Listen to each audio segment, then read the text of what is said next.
নজর রাখবো নিয়োগ দুর্নীতির তদন্তে সিবিআই এর তৎপরতা নজরে আসছে। বিকাশ ভবনে গতকালও সিবিআই আধিকারিকরা পৌঁছে গিয়েছিলেন এবং আজকেও বিকাশ ভবনে ফের সিবিআই আধিকারিকরা পৌঁছে গিয়েছেন। নিয়োগ দুর্নীতির তদন্তে সিবিআই এর তৎপরতা নজরে আসছে এবং আজও পৌঁছে গিয়েছেন সিবিআই আধিকারিকরা বিকাশ ভবনে।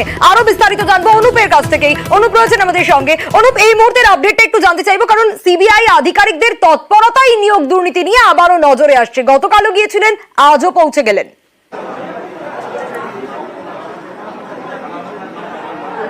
গতকালকে আজকে আবার কিন্তু প্রাথমিক যে নিয়োগ দুর্নীতি মামলা, সেই মামলায় কিন্তু সিবিআই এর পক্ষ থেকে গতকাল যেমন তারা 2.5 ঘন্টা ধরে তল্লাশি অভিযান করে এবং গতকালকের পরে বিকাশ ভবনে যে West Bengal board of secondary education যে ওয়্যার হাউস, সেই ওয়্যার হাউসে কিন্তু ইতিমধ্যে এই তল্লাশি অভিযান শুরু করেছে এবং গতকাল দেখা গেল 2.5 ঘন্টা যে তল্লাশি অভিযান, বেশ কিছু নথি অনুসন্ধান করার জন্যই তারা কিন্তু তল্লাশি অভিযানে এসেছিল এবং একাধিক যে ব্যক্তিকে তলব করা হয়েছিল, জিজ্ঞাসাবাদ করা হয়েছিল, পার্থচট্টোপাধ্যায়কে গ্রেপ্তার করা হয়েছিল।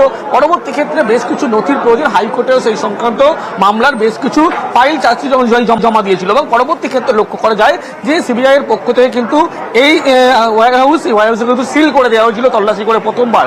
তার পরবর্তী ক্ষেত্রে গতকাল তারা দ্বিতীয়বার যখন তল্লাশি অভিযানে আসে, 2.5 ঘন্টা তল্লাশি করে 3 জন সিবিআই আধিকারিক সহ এবং গতকালকের পর আজকে তারা ঠিক 12টা নাগাদ সিবিআই আধিকারিক তারা কিন্তু ইতিমধ্যে নিজাম প্যালেস থেকে সরাসরি এসে তল্লাশি অভিযান শুরু করেছে। বেশ কিছু নথির যে অনুসন্ধান, সেই কারণেই কিন্তু এই তল্লাশি অভিযান এমনটাই জানতে পারা যাচ্ছে।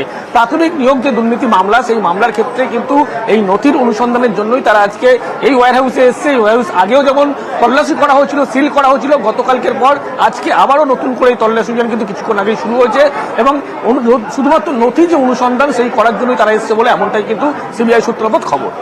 বেশ, নান্টু মোবাইল ঢুকছে।